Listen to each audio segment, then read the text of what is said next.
Queridos amigos de la radio, una de las señales más sobresalientes del regreso de Jesús y el fin del mundo es la señal del anticristo y su reino. En el mensaje de la semana pasada comenzamos a ver este signo de Segunda de Tesalonicenses 2. Otro capítulo de la Biblia que habla del anticristo es Apocalipsis 13. Hay tres partes en este capítulo. Los primeros 10 versículos hablan de la bestia del mar. Los versos 11 a 15 hablan de la segunda bestia, la bestia de la tierra.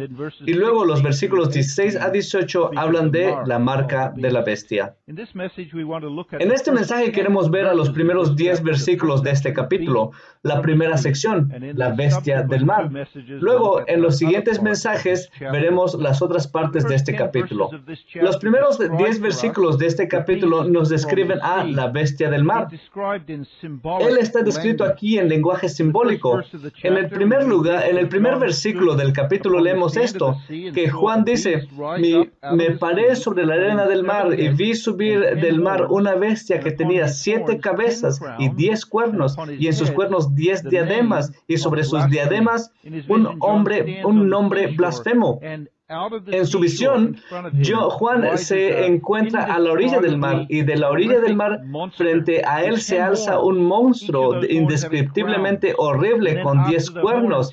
Cada uno de los cuernos tiene coronas. Luego, después de los cuernos, se ve 7 cabezas que emergen del agua con un nombre blasfemo en ellas. Después de esto, él ve un cuerpo y los pies de la bestia, y la bestia que vi, versículo 2, era semejante a un leopardo, y sus pies como de oso, y su boca como boca de león. Esto es un cuerpo veloz, un cuerpo de un leopardo. Es una bestia fuerte, una bestia con los pies como las patas de un oso. Y es una bestia que tiene como punto focal su boca, la boca de un león, ruidoso y fuerte. En el versículo 3, Juan ve que en una de las cabezas de esta bestia había una herida que ha sido sanada con una gran cicatriz, dice él. Vi en una de sus cabezas como herida de muerte, pero su herida mortal fue sanada. Luego, Juan se da cuenta de algunas otras cosas. En el versículo 2, dice que esta bestia obtiene su autoridad y el poder del dragón. El dragón se menciona al final del capítulo anterior como el que aparta su ira del bebé, que fue tomado al cielo, y le pone su ira ahora contra la mujer que representa a la iglesia. Entonces Juan se da cuenta también que todas las personas de la tierra siguen a esta bestia y dicen, ¿quién como la bestia? ¿Quién podrá luchar como la bestia? Esta bestia que se levanta del mar tiene dominio sobre todas las naciones de la tierra, y tiene una religión en que todas las naciones de la tierra y todas las personas de la tierra lo adoran a él y al dragón. El punto focal de esta bestia que surge del mar es su boca. Juan menciona esto en el versículo 2 y retorna también en los versículos 5 y 6. También se le dio boca que hablase grandes cosas y blasfemias, y se le dio autoridad para actuar 42 meses, y abrió su boca en blasfemias contra Dios para blasfemar de su nombre y de su tabernáculo y de los que moran en el cielo. Esa es la descripción de la bestia que Juan ve. Juan está familiarizado con esta bestia y está familiarizado con el simbolismo de esta bestia. No solo porque ha visto una bestia similar en las revelaciones de Apocalipsis en sus visiones. En el capítulo anterior, en el versículo 12:3, también apareció otra señal en el cielo, y he aquí un dragón escarlata que tenía 7 cabezas y 10 cuernos, y en sus cabezas 7 diademas. Este dragón representa al mismo diablo. Y ahora este dragón, en el versículo 2, el que le da poder a la bestia que se levanta del mar, entonces la bestia se parece al dragón, que es Satanás. Este dragón o esta bestia se menciona nuevamente en Apocalipsis 17 como la bestia sobre la cual se sienta la mujer. La mujer aquí representa a la iglesia apóstata. Pero Juan reconoce esta visión no solo ahí en Apocalipsis, sino también en el libro de Daniel, con el cual seguramente él estaría muy familiarizado. Daniel en el capítulo 7 ve una visión del anticristo anticristo y de todos los reinos del anticristo. En su visión, aunque es un poco diferente, Daniel vio 4 bestias. 3 de las bestias que pudo reconocer eran un leopardo, un oso y un león. Él no pudo describir a la 4ª bestia porque era demasiado terrible. En la 4ª bestia, Daniel vio 10 cuernos. De uno de esos cuernos vio un cuerno pequeño. Entonces Daniel se acerca en su visión a ese pequeño cuerno. Ese cuerno pequeño tiene ojos y una gran boca que habla cosas blasfemas y que hace guerra contra los santos y agobia a los santos de Dios. Y este pequeño cuerno en Daniel se exalta como Dios en contra del verdadero Dios. Daniel también ve la destrucción de esta bestia al final de un reino que dura, en palabras de Daniel, tiempos y la mitad de un tiempo, o 3 periodos y medio de tiempo, 3 años y medio, lo cual es equivalente a los 42 meses aquí en Apocalipsis 3:5. Juan ve aquí en su visión no es más que un desarrollo bíblico y el cumplimiento de la visión de Daniel.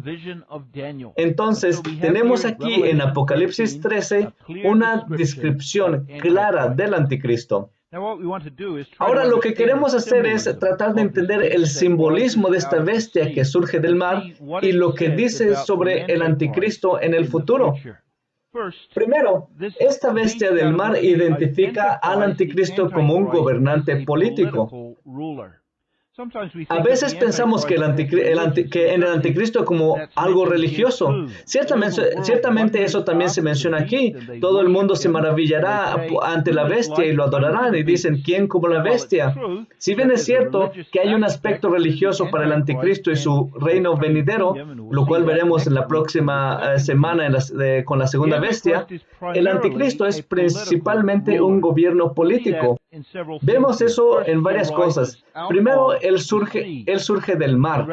En Apocalipsis 17:15 leemos esto. Me dijo también, las aguas que has visto donde la ramera se sienta son pueblos, muchedumbres, naciones y lenguas. Las aguas de los mares representan a estos pueblos y naciones y multitudes y lenguas.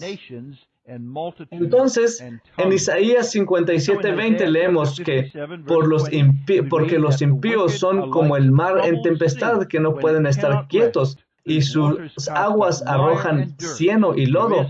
No hay paz, dijo mi Dios, para los impíos.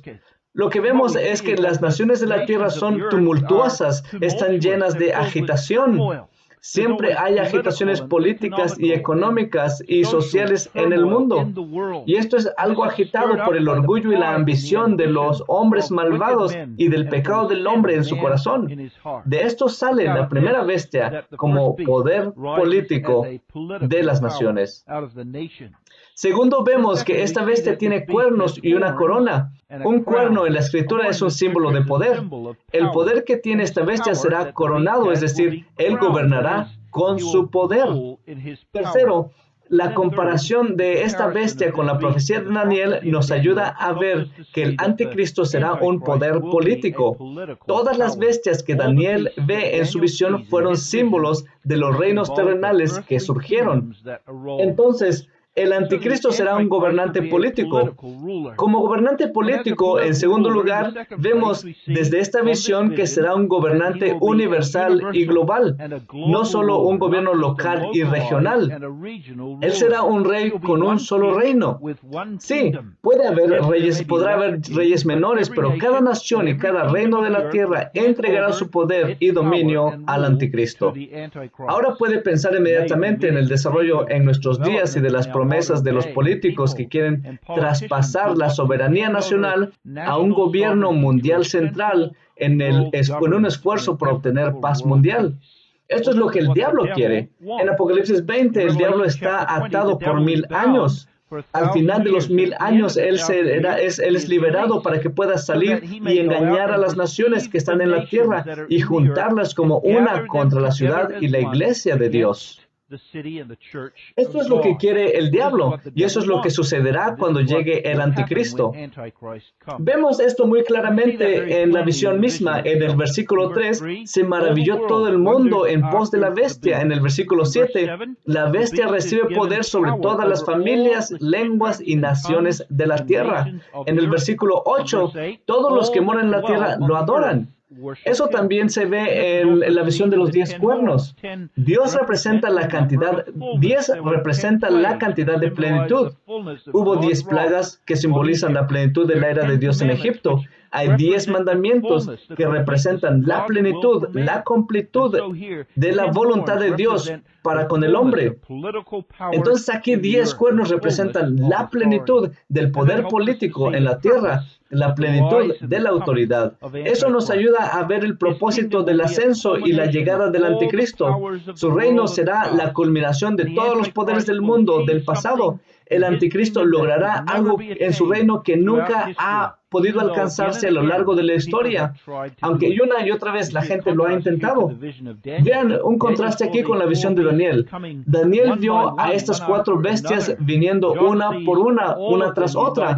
Juan ve a todas unidas en una bestia compuesta que abarca todos los poderes de la tierra que han sido antes.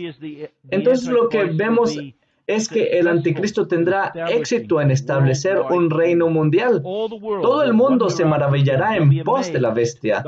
Ellos se sorprenderán, ellos lo seguirán, ellos lo adorarán. El anticristo vendrá como aquel a quien ellos están buscando y por quien están anhelando. No vendrá a la fuerza, no vendrá retorciéndole los brazos o forzando a la gente a seguirlo. Él será una figura carismática que será convincente, que será atractiva, que será inspiradora. Y la gente dirá, ¡qué bestia! Eso es justo lo que hemos estado buscando, justo lo que hemos estado esperando. Por lo tanto, en el versículo 8, todos aquellos cuyo nombre no está escrito en el libro de la vida lo adorarán. Él pondrá fin a la guerra. Él tendrá una respuesta a la pobreza mundial y a la enfermedad y a la muerte. Traerá al hombre justo lo que el hombre quiere. Para el mundo no parecerá como un monstruo horrible, sino como la respuesta a todos sus problemas. Si pensamos al respecto de esto, como Pablo dice en 2 de Tesalonicenses 2 y Juan nos dice en 1 de Juan 2, el espíritu del anticristo ya está con nosotros.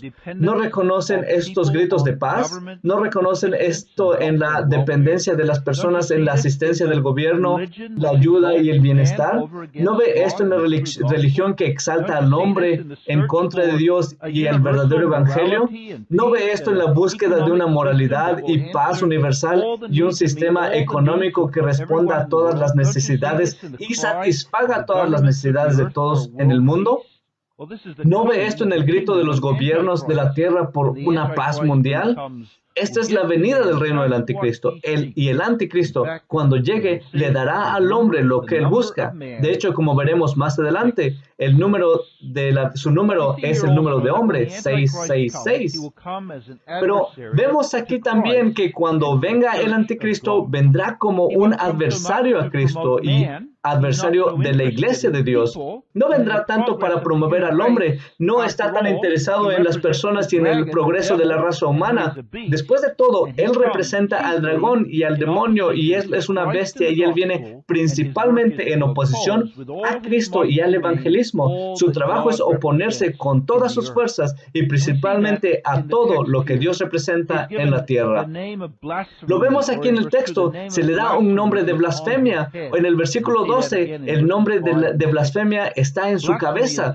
Se ve de nuevo en los versículos 6 y 6. La blasfemia es esta, que habla contra Dios y contra el Evangelio. Él habla de tal manera para exaltar al hombre y exaltar la bondad del hombre en contra de lo que dice el Evangelio y en contra de la justicia de Dios. Cuando el Evangelio dice que el hombre es totalmente depravado e incapaz de salvarse a sí mismo y debe arrepentirse de sus pecados y creer en Jesucristo para la salvación, el anticristo dirá, no, La raza humana tiene la capacidad en sí misma para salvarse a sí misma.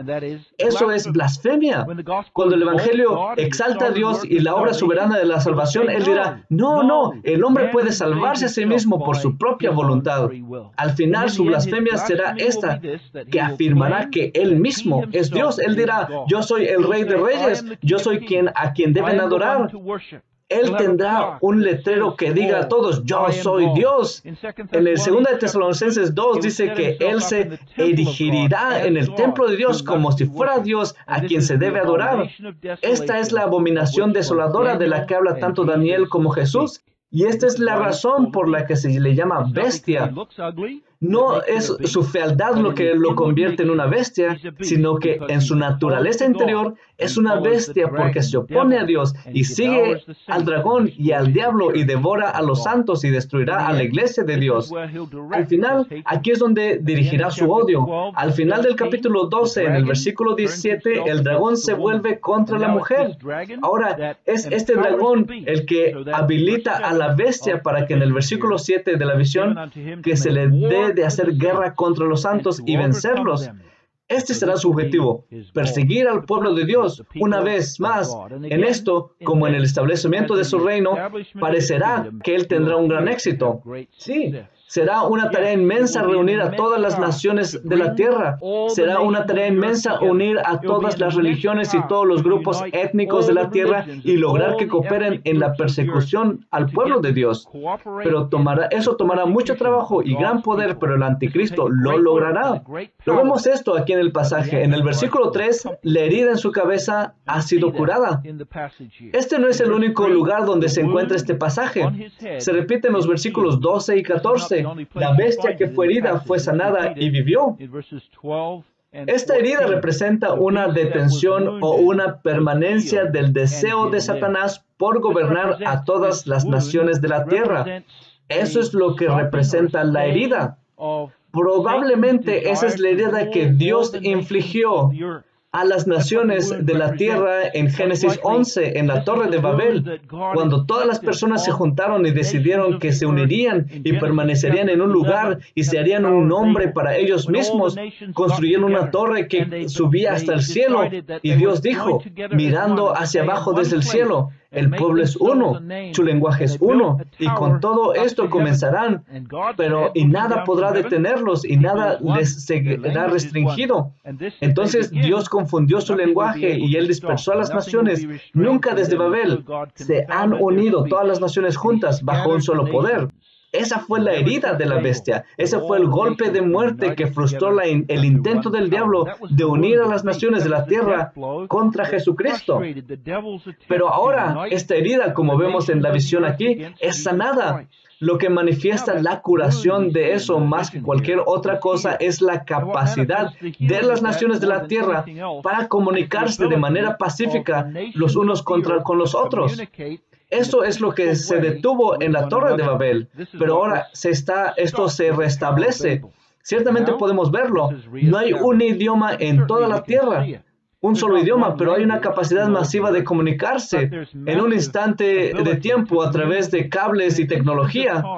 Solo piense en 100 años atrás, o piense en 10 o 20 años atrás. La tecnología que permite la comunicación hoy es fenomenal, porque esa comunicación es traer una unidad entre los hombres en religión, en moralidad, en la economía, en el dinero, en las nacionalidades, en la mezcla de las razas, en la mezcla de la religión, en la tolerancia para cada estilo de vida.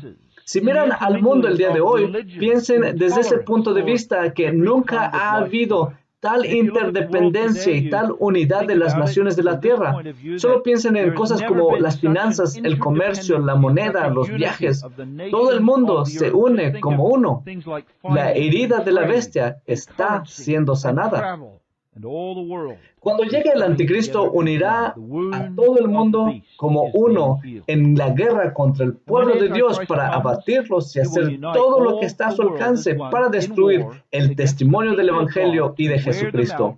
Eso es lo que vemos aquí, un poder político que reunirá a todas las naciones como una con un propósito, y es perseguir al pueblo y a la iglesia de Dios. La pregunta es, ¿Cómo respondemos? ¿Vamos a tomar armas y tratar de resistir el ascenso del anticristo? No, eso no es posible. En cambio, vemos en los versículos 9 y 10 cómo el creyente debe de responder. En el versículo 9, si alguno tiene oído, oiga. Esto apunta a la importancia de reconocer las señales del anticristo y aprender sobre el anticristo. La Biblia nos dice acerca de esto no para asustarnos, sino para que sepamos lo que se está desarrollando en la historia y lo que sucederá en el fin del mundo. Jesús no nos deja en la oscuridad, pero nos da las señales de su venida. En el versículo 10, si alguno lleva en cautividad, va en cautividad. Esto nos dice que el anticristo intentará afligir al pueblo de Dios. En definitiva, su destino, si alguno mata a espada debe ser muerto. Entonces, en contraste, aquí está la paciencia y la fe de los santos. Nosotros no matamos a espada. No llevamos al cautiverio, pero tenemos paciencia en el juicio. Podemos ser pacientes porque el ascenso del anticristo y su reino nos dicen que Jesús viene. Cuando más vemos estas cosas, la evidencia del anticristo en la historia, más nos estamos acercando al día de Jesucristo. Entonces, podemos tener confianza. Nuestra confianza es que Dios tiene poder en absoluto sobre el anticristo y el diablo que está detrás del anticristo. Todo el poder que tiene el anticristo le es dado. El verso 2 leemos que el dragón le dio poder, pero ¿quién le da poder al dragón? ¿De dónde obtiene Satanás su poder? Dios le da su poder y Dios limita su poder. Dios en el cielo. Si ven ustedes la visión de Daniel, de Nabucodonosor, él se levantó en cumplimiento de la visión que Daniel vio y se levantó en voz contra el cielo. ¿Qué le pasó a Nabucodonosor? Fue expulsado y confesó al final en Daniel capítulo 4 que Dios era soberano y que nadie podía interponerse en el camino de Dios y de su mano. Vean, el anticristo y el diablo no tienen poder por sí mismos. Eso significa que no sean responsables de lo que están haciendo. Si alguno lleva en cautividad, va en cautividad. Si alguno mata a espada debe ser muerto. Pero el poder del demonio, en el reino del demonio, está bajo el gobierno de Jesucristo. El anticristo y el diablo no son los que mandan. Lo ven en el versículo 5, donde dice que su reino será durante 42 meses o 3 años y medio. Eso es la mitad de 7. En el Evangelio de Mateo, Jesús dice que los días del anticristo serán acortados. La idea es que no vaya a tener éxito ni completará sus metas. Todo lo que hace está bajo el permiso y la dirección y la mano soberana de Dios. Y Dios lo envía incluso por el bien de su iglesia y su pueblo para castigarlos, ejercitarlos bajo la persecución y bajo la cruz para que a través de su sufrimiento sean perfeccionados. Ellos se mantienen en su testimonio y están preparados para la gloria. La persecución a la iglesia nunca ha sido perjudicial para el bienestar espiritual del pueblo de Dios. Entonces nos consolamos en esto. El anticristo solo está llevando a cabo el propósito de Dios para nuestra salvación. Usted ve ese propósito aquí en el versículo 8 cuando menciona el libro de la vida del Cordero que fue inmolado desde el principio del mundo. Algunos no tienen su nombre en este libro de la vida. Estos son los que siguen al anticristo y lo adoran. Pero otros tienen su nombre en este libro. ¿Quiénes son? Ellos son los que Dios en la eternidad ha elegido, cuyos nombres Él ha escrito, a quienes Él ha elegido en Jesucristo. Este es el libro de la vida del Cordero. Estos son aquellos por quienes Jesucristo, nuestro Salvador, ha dado su sangre. Y a estos se les impide adorar al anticristo, de ir con el mundo en su incredulidad y en el asombro ante el anticristo. Todo esto se lleva a cabo según lo que está escrito en los libros del eterno consejo de Dios, y el mismo anticristo sirve a este propósito. Entonces, no deberíamos estar aterrados.